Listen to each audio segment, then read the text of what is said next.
नमस्कार, स्वागत है आपका के न्यूज में। मैं हूं आपके साथ विशाल पंडित। आप देख रहे हैं उत्तर प्रदेश। बुलेटिन की शुरुआत करेंगे मेरठ की खबर के साथ। शराब कारोबारी मनीष जायसवाल के घर पुलिस की छापेमारी। लाखों रुपए कीमत की भारी मात्रा में ब्रांडेड शराब बियर बरामद। 3 घरों में स्टॉक करके रखी गई थी ब्रांडेड शराब बियर। शराब कारोबारी मनीष जायसवाल के हैं 7 शराब बियर के ठेके। 31 मार्च के बाद होनी थी नई शराब की दुकान के आवंटन।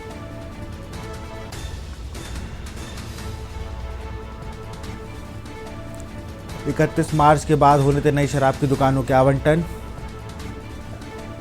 आवंटन से पहले अवैध तरीके से ब्रांडेड शराब बियर की गई स्टॉक। 10 लाख से अधिक कीमत बताई जा रही है ब्रांडेड शराब और बियर।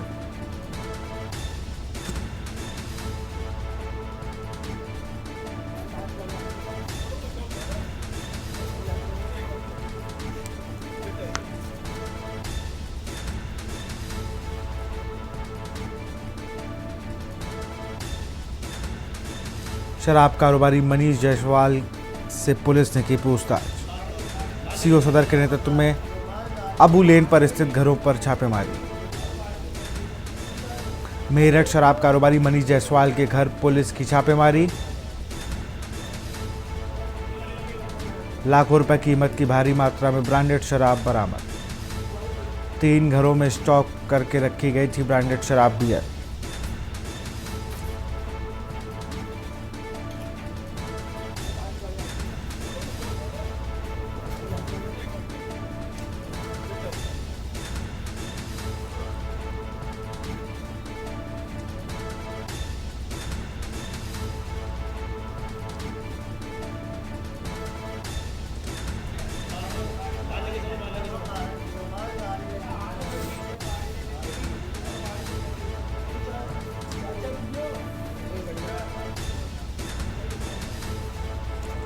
आवंटन से पहले अवैध शराब का भंडारण। 10 लाख से अधिक कीमत की बताई जा रही ब्रांडेड बियर और शराब।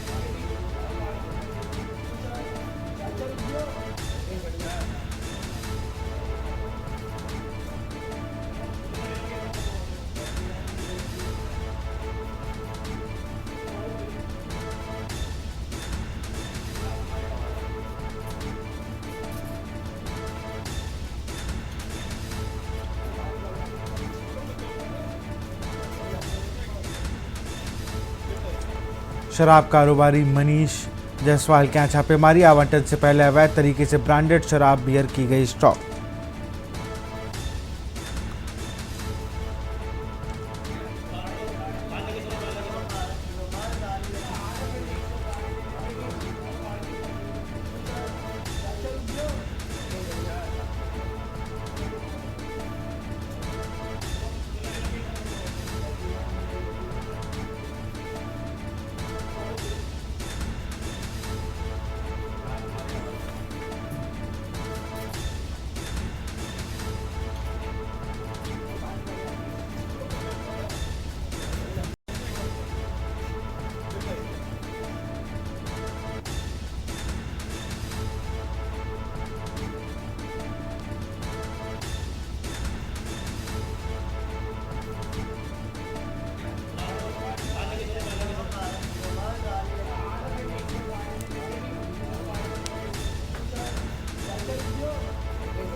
आवंटन से पहले किया गया शराब का भंडारण। 10 लाख से अधिक कीमत की बताई जा रही है ब्रांडेड शराब और बियर। शराब कारोबारी मनीष जायसवाल से पुलिस पूछताछ में जुटी।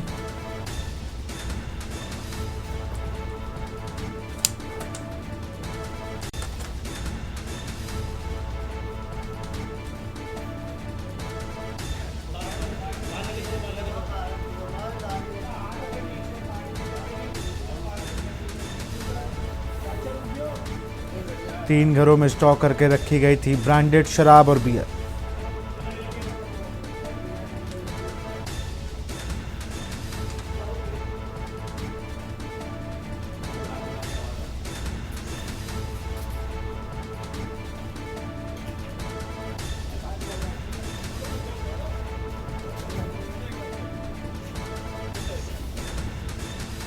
दस लाख से अधिक कीमत की बताई जा रही ब्रांडेड शराब और बियर।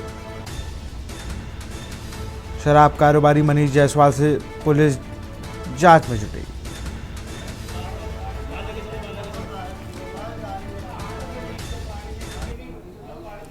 रायबरेली से खबर है, जिला अस्पताल में जल्द आईसीयू की मिलेगी सुविधा। 10 बेड का आईसीयू वार्ड बनाने की तैयारी शुरू।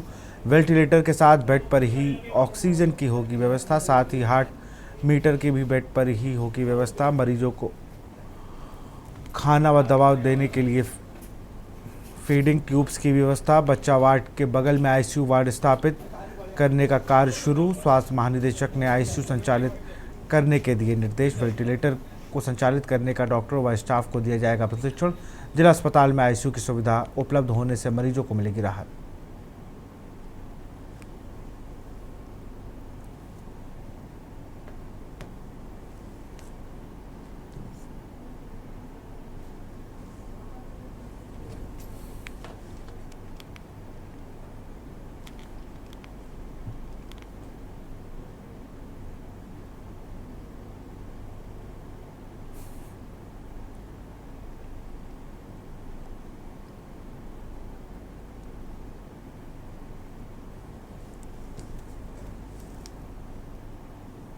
अपर निदेशक महोदय के निर्देश के अनुसार एक 10 वार्ड का आईसीयू प्रस्तावित है, जिसे कि जगह भी चयनित कर ली गई है। बेड ऑलरेडी पड़े हुए हैं, ऑक्सीजन पैनल भी 2 बेड्स पे लगे हुए हैं, बाकी पे लगवाए जाएंगे। आईसीयू वार्ड का क्या महत्व है? आईसीयू वार्ड देखिए, गंभीर किस्म के रोगी जिनको हम रेफर कर दिया करते थे, वो अब मतलब एक अलग वार्ड में हम लोगों की उसमें रहेंगे, निगरानी में रहेंगे, तो निश्चित तौर पे उनको फ़ायदा मिलेगा। जो मरीजों को हमें रेफ़र कर देना पड़ता था, वो भी अब मतलब भागा दौड़ी नहीं करेंगे, बल्कि जिला अस्पताल में उचित इलाज पा पाएंगे। खबर अमरोहा से है, जहां राजपुर थाना क्षेत्र में सोमवार रात दर्दनाक हादसा हो गया और नेशनल हाईवे 9 पर तेज रफ्तार ट्रक ने ट्रैक्टर में ज़बरदस्त टक्कर मार दी, जिससे ट्रैक्टर 2 टुकड़ों में बंट गया। हादसे में ट्रैक्टर सवार 2 लोग गंभीर रूप से घायल हो गए। वहीं टक्कर की चपेट में आकर ट्रक का परिचालक सड़क पर जा गिरा, जिससे उसके हाथ कट गया। तीनों घायलों को आनन फानन में अस्पताल में भर्ती कराया गया। सूचना मिलते ही पुलिस मौके पर पहुंची और राहत कार्य शुरू किया। ट्रक को लेकर भागने की कोशिश कर रहे चालक को पुलिस ने दबोच लिया और वाहन समेत हिरासत में ले लिया।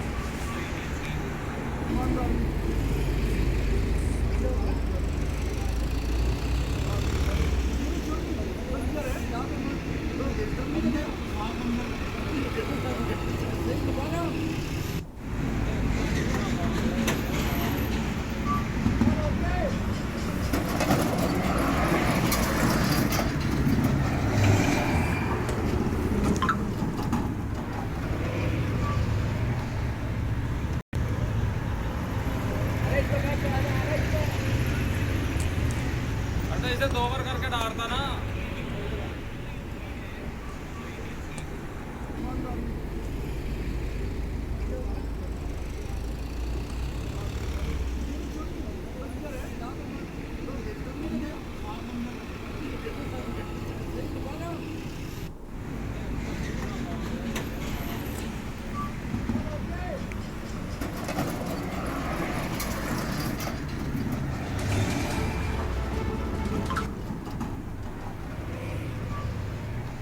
बलिया जिले के बेलथरा रोड सियर चौक के अंतर्गत एक पोखरे में युवक डूबने की सूचना पर दरोगा ने वर्दी खोलकर पोखरे में घंटों से तैरते हुए शव को बरामद कर लिया। बताया जा रहा है कि माफ करिएगा, घंटों से उतराते हुए शव को बरामद किया गया। बताया जा रहा है कि बेलथरा नगर पंचायत में रहने वाले अल्तमश पश देर रात तालाब में डूबने से मौत हो गई। पचोरी मार्ग ग्रीनलैंड्स स्कूल के पीछे तालाब में डूबने की सूचना मिलते ही घटनास्थल पर पहुंचे सीआर चौकी इंचार्ज भग बहादुर सिंह ने दरिया दिली दिखाते हुए जान जोखिम में डाल बिना झिझक वर्दी उतार के तालाब में छलांग लगा दी। या तेज युवकों ने भी तालाब में छलांग लगा दी और शव को ढूंढने का प्रयास करने लगे।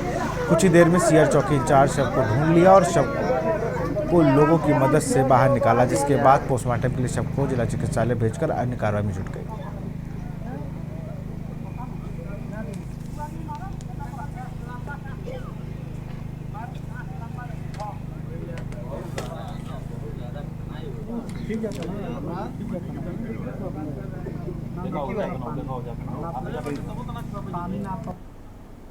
खबर कुशीनगर से है, जहां जिलाधिकारी विशाल भारद्वाज और पुलिस अधीक्षक संतोष कुमार मिश्रा की मौजूदगी में तहसील पडरौना में संपूर्ण समाधान दिवस का आयोजन किया गया। इस दौरान तहसील क्षेत्र से आए फरियादियों की समस्याएं गंभीरता से सुनी गई और मौके पर 8 मामलों का निस्तारण किया गया। कुल 65 शिकायतें पत्र प्राप्त हुए, जिनमें से राजस्व विभाग के 36, पुलिस विभाग से 15, विकास विभाग से 6 और अन्य विभागों से 8 प्रकरण शामिल थे। जिलाधिकारी ने अधिकारियों को निर्देश दिए कि शेष 57 प्रार्थना पत्रों का निष्पक्ष और समयबद्ध निस्तारण सुनिश्चित करें।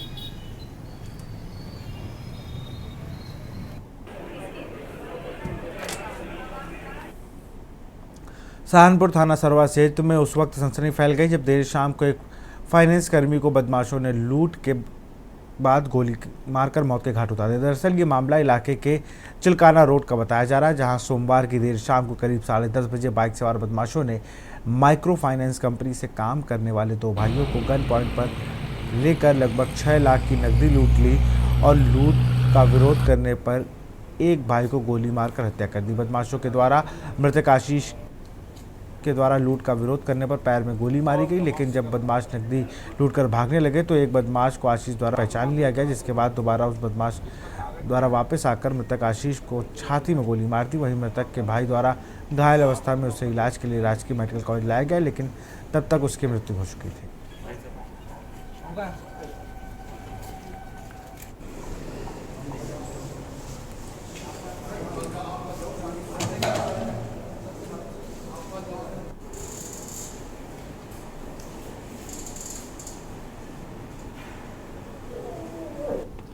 थाना सरसावा के अंतर्गत एक व्यक्ति हैं, ये जो छोटे छोटे माइक्रो फाइनेंस वाले होते हैं उनसे पैसा इकट्ठा करते हैं और जो पैसा इकट्ठा करते हैं उसके बाद वो अगले दिन सुबह उसको बैंक में जाकर जमा कर देते हैं। तो इस पूरे प्रकरण में जो ये कार्य करते थे और 5,92,000 रुपये को उन्हें लेके जाना चाह रहे थे और तभी बीच में 2 मोटरसाइकिल पर 4 लोगों ने उनको रोका। बैग है वो इनसे छीन लिया। जब इनके भाई के द्वारा एक व्यक्ति से हल्की धक्का मुक्की की गई तो उसके चेहरे से उसका जो नकाब था वो उनके नीचे निकल गया और उनके भाई के द्वारा ये बोला गया कि भाई मैंने तुम्हें पहचान लिया है। और ये बात सुनते ही जो लड़के हैं उनके द्वारा इनके ऊपर गोली चलाई गई और जो एक गोली है वो इनके ऊपर उनको लगी और जहाँ इनके भाई के द्वारा इनको अस्पताल पहुँचाया गया, लेकिन उनकी मृत्यु हो चुकी थी। इस पूरे प्रकरण में जो भाई हैं उनसे तहरीर ली जा रही है और इसके आधार पर मुकदमा पंजीकृत किया जा रहा है और इसमें जल्दी जो सीसीटीवी में पुलिस को कुछ फुटेज मिले हैं और इसके आधार पर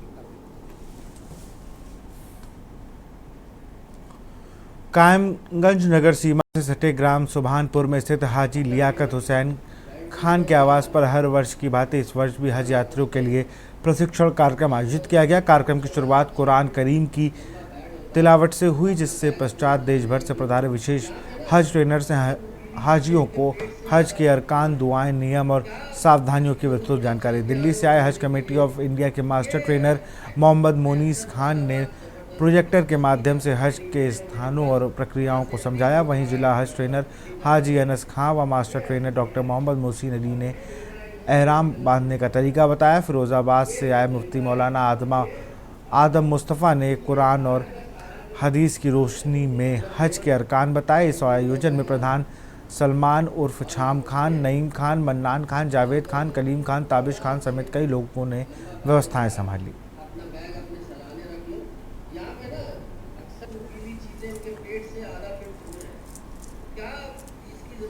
चल के आ जाओ घूमने के लिए। ये मैं अक्सर मुरादाबाद ज़बरदस्ती जाता हूँ ट्रेनिंग देने, और मेरे पास वहाँ से अभी फ़ोन आ रहा है ट्रेनिंग का वजह ये है।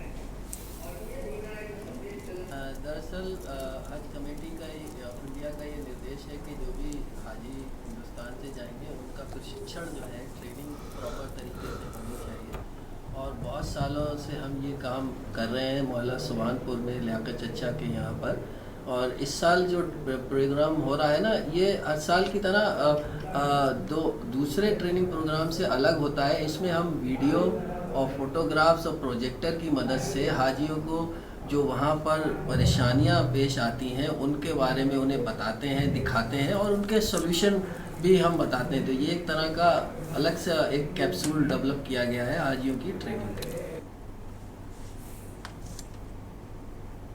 बिजनौर के जीवाबाद में रेलवे टेक्नीशियन दीपक की हत्या के मामले में पुलिस ने चौंकाने वाला खुलासा किया है। पुलिस ने दीपक की पत्नी शिवानी को गिरफ्तार कर जेल भेज दिया। शिवानी ने ही 4 अप्रैल को दीपक को नाश्ते में नींद की गोली दी और फिर गला घोट कर हत्या कर दी। जांच में सामने आया कि शिवानी परिवार से अलग होकर आज़ाद जिंदगी जीना चाहती थी, जबकि दीपक उसे परिवार के साथ रहने को अड़ा था। आए दिन झगड़े और चरित्र शक को लेकर मारपीट होती थी। हत्या के बाद शिवानी ने हार्ट अटैक का नाटक किया, लेकिन पोस्टमार्टम रिपोर्ट में गला दबाकर हत्या की पुष्टि हुई।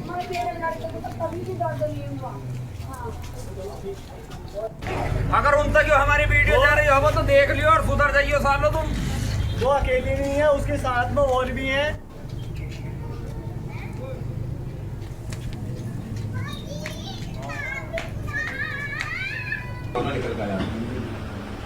ये देखिए घटना हुई थी और इसमें हम लोगों ने महिला से पूछताछ की। काफ़ी पूछताछ के बाद फिर ये तथ्य सामने आया, उसने अपना जुर्म को कन्फेस किया है। और उसने बताया कि ये 2 चीज़ें ऐसी थी। एक तो वो चाहता था, जो उसका पति था, वो चाहता था कि नजीबाबाद ना रहें और हम वहीं जाके अपने परिवार के साथ रहें, वो वहाँ नहीं जाना चाहती थी। दूसरा, वो उस पर शक करता था, इसकी वजह से पहले भी 2-3 बार उसने मारपीट की इनके साथ।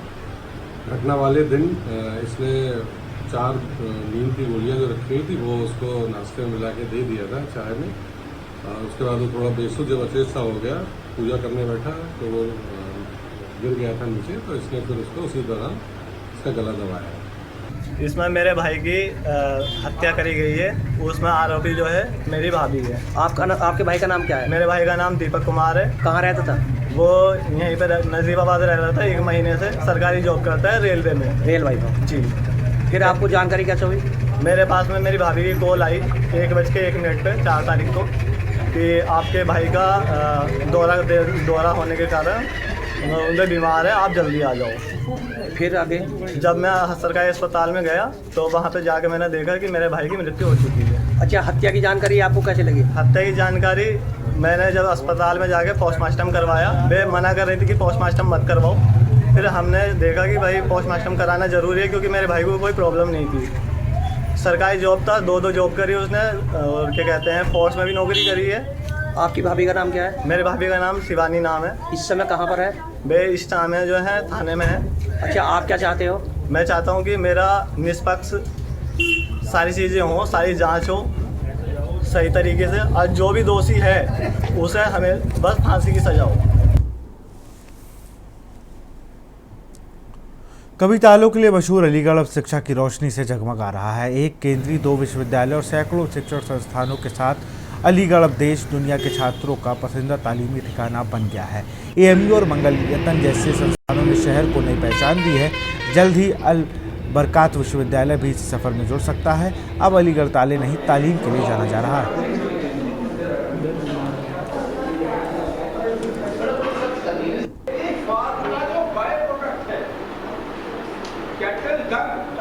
उसको हम डिकम्पोज करा के क्या बनाते हैं? FYM।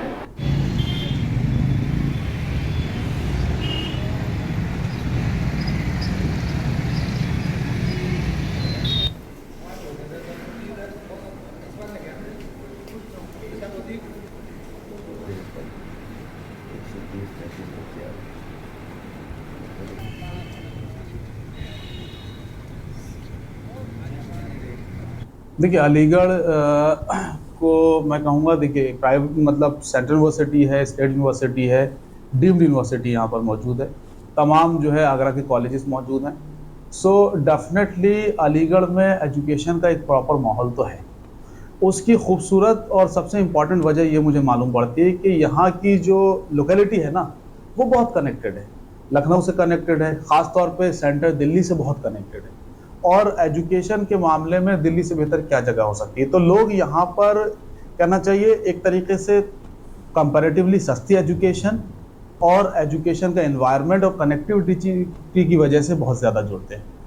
मंगलायतन विश्वविद्यालय विद्यार्थियों के भविष्य को देखते हुए उत्तर प्रदेश तथा अलीगढ़ जिले की आवश्यकताओं को देखते हुए और इन्हीं के साथ व्यापक रूप में अपने देश की आवश्यकताओं को देखते हुए अलग अलग तरह के पाठ्यक्रम संचालित करता है।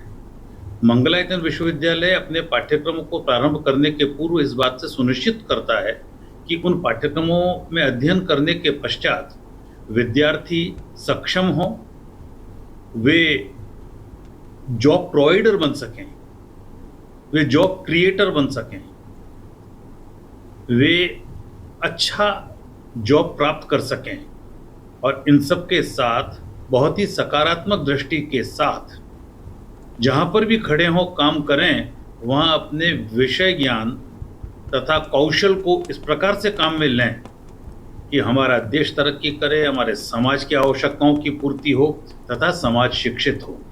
इस दृष्टि से मंगलायतन विश्वविद्यालय विभिन्न संकायों के अंदर अपने पाठ्यक्रम संचालित करता है। इस वक्त मैं मौजूद हूँ यूपी के जनपद अलीगढ़ में और बात करते हैं यूपी के जनपद अलीगढ़ में एक नहीं तीन विश्वविद्यालय हैं। और लगातार अगर बात की जाए, जनपद अलीगढ़ कभी ताले नगरी के नाम से मशहूर हुआ करता था, लेकिन इस वक्त जनपद अलीगढ़ में शिक्षा का स्तर बढ़ता हुआ जा रहा है। अगर बात की जाए, लगातार शिक्षा के स्तर में लगातार बढ़ोतरी होती जा रही है। लगातार अगर बात की जाए, दो जनपद अलीगढ़ में केंद्रीय विश्वविद्यालय है और जबकि एक अगर राज्य स्तर का विश्वविद्यालय अगर बात की जाए 1900 के आसपास में अगर लगातार देखा जा रहा है कि जो अलीगढ़ जो विश्वविद्यालय अलीगढ़ में जो शिक्षा का जो स्तर है लगातार बढ़ता हुआ जा रहा है। अगर बात की जाए, कई अगर डिग्री कॉलेज हैं, कई IIT कॉलेज, इंजीनियरिंग कॉलेज हैं और MBA कॉलेज है। लगातार उसको लेकर अगर बात की जाए, तमाम अगर देखी जाए तो उत्तर प्रदेश के राज्य में अलीगढ़ कहीं ना कहीं एक अपने आप में अहम अहमियत रखता है, क्योंकि लगातार शिक्षा के स्तर में अब जनपद अलीगढ़ का भी नाम कहीं ना कहीं अब विदेशों में शुमार हो, क्योंकि जनपद अलीगढ़ में एक यूनिवर्सिटी जो AMU मुस्लिम यूनिवर्सिटी है उसमें विदेशों के भी बच्चे पढ़ते हैं। और लगातार देखा जा रहा है जो एक राज्य स्तर की जो यूनिवर्सिटी है मंगलायतन है, अगर उसकी बात करें तो उसको लेकर अगर बात की है, और दूसरी जो महेंद्र प्रताप यूनिवर्सिटी है जिसका नरेंद्र मोदी ने जो कहीं ना कहीं उद्घाटन किया था, उसको लेकर तो कहीं ना कहीं शिक्षा के मामले में जनपद अलीगढ़ अब एक नाम रोशन करने जा रहा है। जब कॉलेजों की बात करें तो इंटर कॉलेज की अगर बात करें करीब 700 से करीब ऊपर इंटर कॉलेज है। लगातार अगर बात की जाए तो लगातार शिक्षा के मामले में जनपद अलीगढ़ कहीं ना कहीं हब है, और उसी को लेकर अगर बात करें तो देश और विदेश के भी बच्चे जनपद अलीगढ़ से शिक्षा प्राप्त करके देश का नाम रोशन कर रहे हैं। और कहीं ना कहीं और देखा जा रहा है कि लगातार शिक्षा के मामले में जनपद अलीगढ़ में नई नई तरह की जो टेक्निकल जो चीज़ है वो कहीं ना कहीं उपलब्ध है। उसी को लेकर अगर बात की जाए तो कहीं ना कहीं सरकार भी अब अलीगढ़ की तरफ बहुत काफ़ी ध्यान दे रही है, जिससे कि लगातार शिक्षा का स्तर बढ़ता जा रहा है। कई IIT कॉलेज है, इंजीनियरिंग कॉलेज है, MBA कॉलेज है, और कहीं ना कहीं जो यूनिवर्सिटी है, जो AMU यूनिवर्सिटी है, जो मुस्लिम विश्वविद्यालय यूनिवर्सिटी के नाम से जानी जाती है, वो कहीं ना कहीं विश्व प्रसिद्ध है। उसमें तमाम देशों के बच्चे पढ़ते हैं और उसमें पढ़ने के बाद में कहीं ना कहीं बाहर जाके नौकरियां बड़ी से बड़ी नौकरियां पाते हैं। और कहीं ना कहीं जो जिस तरह से अलीगढ़ का नाम जो रोशन हो रहा है, पहले अलीगढ़ के नाम को ताला नगरी के नाम से जाना जाता था, लेकिन अब कहीं ना कहीं जो अधिकांश जो शिक्षा विभाग के जो शिक्षकों का जो कहना है कि आने वाले 10 सालों में अलीगढ़ कहीं ना कहीं शिक्षा के मामले में हब बन रहेगा, और हब बनने के साथ में पूरे देश में इसका बच्चा इसी अलीगढ़ से शिक्षा प्राप्त करके देश का नाम रोशन करेगा। अनिल मीना, के न्यूज़ इंडिया, अलीगढ़। तो फिलहाल खबर उत्तर प्रदेश में इतना ही। देखते रहिए के न्यूज़ इंडिया। नमस्कार। इस कार्यक्रम के प्रायोजक हैं double engine detergent powder and cake, रिश्तों में लाए डबल चमक। आप देख रहे हैं के न्यूज़।